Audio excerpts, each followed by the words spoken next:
Hey everyone, Nick O'Malley here from MassLive.com, here along with Andrew Callahan for day 2 of Patriots training camp.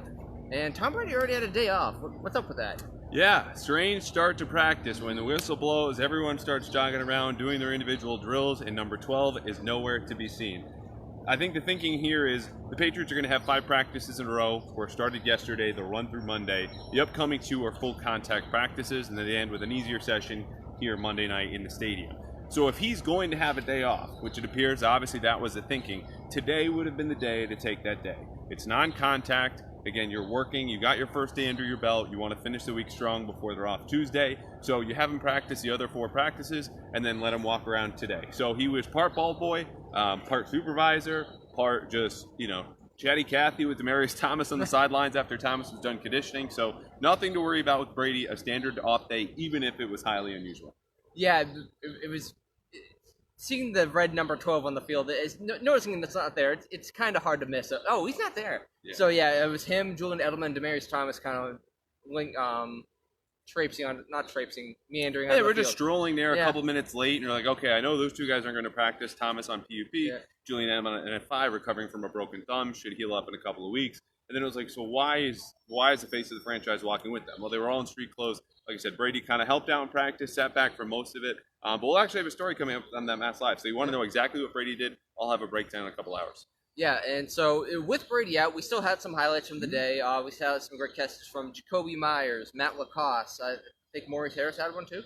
Yeah, I mean, Maurice Harris had more catches than any other receiver today. So that's the second straight day. I think he was the best wide out on the field and the guy they're going to need to know. And we always pump up our stories. I talked to Maurice Harris today, so we'll have another story on him coming out tomorrow morning. But yeah, they spread the ball around. And the highlight for me, though, overall was the quarterback. Jarrett Stidham, 5 for 5 in their last team period. This was right after Bill Belichick brought everyone together, kind of read on the riot act because it had been a sloppier practice. And he finishes strong, threading needles to Philip Dorsett, James White, and really getting the job done after what had been, like I said, a kind of a sloppier practice. Yeah, I think his best throw of the day, he threw one of those wheel routes. James White comes out of the backfield, goes up the sideline. The ones that, like, Tom Brady always tries to hit with, like, Shane Vereen and James White that, like, always seems to be just barely not working. He dropped that in the bucket. That was his best throw of the day, which is good because he had a kind of rough start. He threw some picks early on in practice, but as you mentioned, finished strong. Yeah, he really did, and I think that's a good sign for Stidham. You're going to have greater ups and greater downs, and you will probably with Brian Hoyer and Tom Brady, more established veterans who are more even-keeled. So it was a good bounce back within that practice from Stidham, and to make the most of his opportunities because, again, they just said, here's the ball, and he ran with the starters and the second team there at the end, which, of course, is partly a function of Brady not being here. But for Stidham to end on that note, I think is a big positive. Young quarterbacks are always going to hold on to the ball, but he made the most of his opportunities there late. Yeah, anyone else stand up for you? Just speaking about rookies, Damian Harris, he seems pretty fluid catching the ball out of the backfield. I've liked what I've seen out of him in the passing attack. His practice isn't really physical because it's not full pads yet. Yeah, another position affected greatly by an absence. Sony Michel still out here today. You see him working out, as I mentioned, Demaryius Thomas and Julian Edelman were conditioning basically on a separate field for all the morning. Sony Michel was with them, so Damian Harris steps in, 3rd-round rookie out of Alabama. And when you compare, where he is today, specifically in the passing game, not overall as a running back, but to where Sony Michel was a year ago, he is appreciably further ahead than Michel was. So you look at that skill set, it's the toughest part of playing running back here in New England, picking up pass protection, catching routes, and there's so many options and reads and things going on. He's looked smooth. Did have a drop yesterday, but again, it's 2 days, it's early on, so they're looking to develop everyone. Rex Burkhead looks like Rex Burkhead, James White looks like James White, and Brandon Bolden's still in the mix there in the backfield too, so those are all pluses. I mean, considering how little Sony Michel played in the passing offense last year, you can make an argument that Damian Harris is kind of close to Sony Michel is right now in the passing offense because Michel has really struggled, and Harris, coming out of college, we knew he was a factor in the passing game, and he's shown that so far, and Sony Michel really hasn't. And honestly, early on, the running backs were the ones catching most of the passes in these team periods, these 11-on-11s, because Brian Hoyer looks downfield, and all the receivers are just plastered. I mean, they're covered, and that's attributed to the secondary, who, for my money, was the best position group for the second straight day here today. Stephon Gilmore finally got targeted in 11-on-11s. That ended in a pass breakup, shockingly. But Devin McCourty, Deron Harmon, Pat Chung, of course, in the back end, and just a litany of corners. J.C. Jackson, Jonathan Jones looking really good. So they see a lot of action. I think they will continue to. But it'll help these receivers in the long term when, again, you're just stifling, being stifled with just sticky man-to-man coverage, which, again, has probably been the theme of camps 2 days straight. Secondary looks really, really good. Yeah, if you were a Patriots fan looking to come out and watch, see some touchdowns, some cool catches, this is not the day to do it because you have Brian Hoyer and Jared Stidham trying to get passes completed without Julian Edelman or Demaryius Thomas against this fully functional secondary that appears to be going at full speed already. Yeah, I got a question about N'Keal Harry. He looks fine. It's early for everyone. He looks physically very different because he's 6'2", about 225, 230 out there, extraordinarily strong.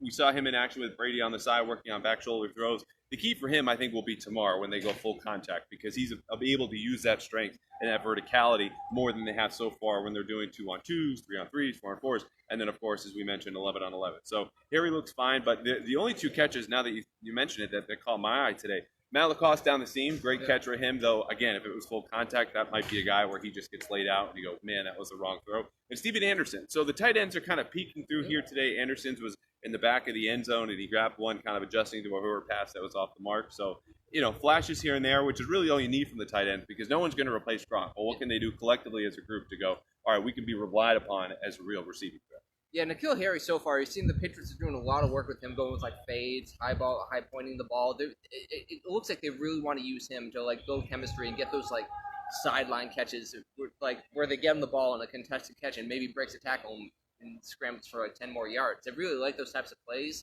but we really haven't seen those types of plays since Josh Gordon was suspended forever, or really since Malcolm Mitchell.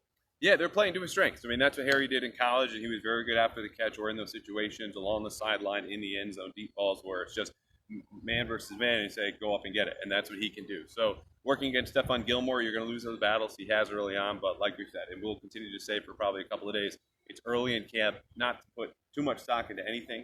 But tomorrow will be the biggest day. Belichick said it himself on Wednesday. That's when evaluations start. The pads go on. Real football is coming to Foxborough tomorrow morning. Yep, so pad of practice tomorrow. Lance Kendricks. Question about Lance Kendricks. Second day in practice. We tried to talk to him today. We didn't get him today. What have you seen from Lance Kendricks other than in the mix?